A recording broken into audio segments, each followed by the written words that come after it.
अब देखिए, ये तो आपको पता ही है कि पालक खाने से शरीर में आयरन की कमी दूर होती है, आँखों की रोशनी बढ़ती है और पाचन क्रिया भी सुधरती है।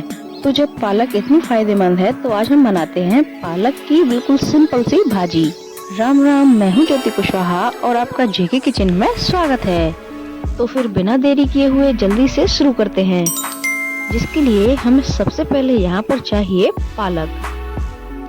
आज हम पालक को बिल्कुल विलेज स्टाइल बनाएंगे। इस तरह से थोड़ी सी पालक को लें और बीच में से काट दें और फिर इस तरह से काटना है। पालक काटने के लिए हमने यहाँ पर चाकू का इस्तेमाल ना करके हंसिया का इस्तेमाल किया है, क्योंकि इससे कटिंग का काम थोड़ी जल्दी हो जाता है। अब देखिए, पालक के जो गुण स्टार्टिंग में बताए थे उनसे भी बड़ा एक और गुण होता है, जो मैं आपको आगे बताती हूँ।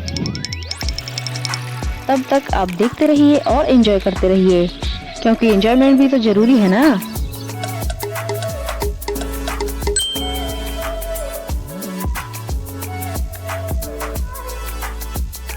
पालक में बीच बीच में थोड़ी थोड़ी सौंफ भी मिली हुई है। सिर्फ थोड़ी सी सौंफ से पालक का टेस्ट और खुशबू दोनों ही बढ़ जाते हैं। और देखिए, ये हमारी पालक कट कर बिल्कुल तैयार है। हरी सब्जियां खाना बहुत फायदेमंद होता है। अब क्योंकि हम इस पालक को बिल्कुल विलेज स्टाइल बना रहे हैं तो चूल्हे पर चढ़ा देंगे एक मिट्टी का बर्तन। अब डालना है इसमें पानी। कमेंट करके बताइए कि इस मिट्टी के बर्तन को आपके यहाँ क्या कहते हैं। हमारे यहाँ तो इसे तौला कहते हैं। अब पानी को पहले हल्का सा गर्म कर लेना है। तब तक आप ये देखिए, हमने यहाँ पर ली है थोड़ी सी मूंग दाल। पालक और मूंग दाल का कॉम्बिनेशन बहुत ही अच्छा बैठता है। पानी हल्का सा गर्म हो गया है तो उसमें अब यह मूंग की दाल डाल देंगे।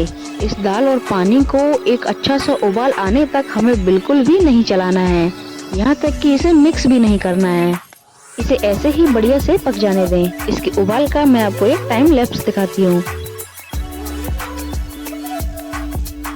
मूंग दाल अच्छे से पक जाए तो उसके बाद डालना है इसमें कटी हुई पालक। तो थोड़ी थोड़ी करके सारी पालक ही इसी में डाल देंगे।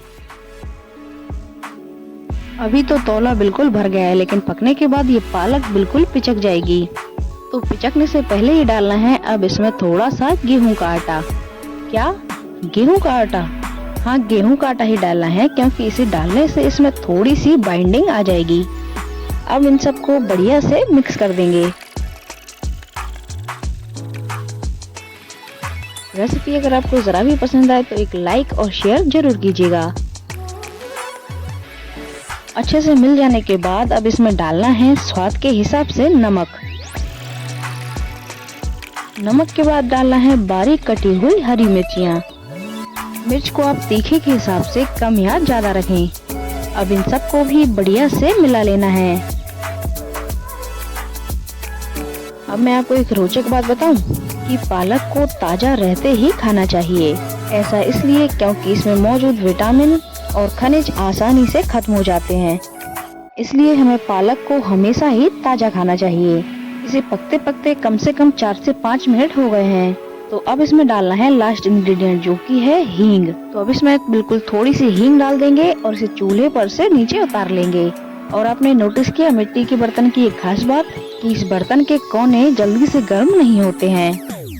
अब सब्जी विलेज स्टाइल बनी है तो रोटी भी विलेज स्टाइल ही बनाते हैं। कि हमने यहाँ पर लिया है एक मिट्टी का तवा, जिस पर सबसे पहले बनेगी गाय की एक रोटी और इसी रोटी पर जाएगी थोड़ी सी भाजी। अब बनेगी बाकी सबके लिए रोटियाँ। और ये देखिए कितनी फूली फूली रोटी बनी है। गैस पर बना खाना तो हम हमेशा ही खाते हैं, पर चूल्हे पर बने खाना की बात ही अलग होती है। और ये देखिए, हमारी पहली रोटी बनकर तैयार है और ये दूसरी रोटी। अब भाजी भी ले लेते हैं।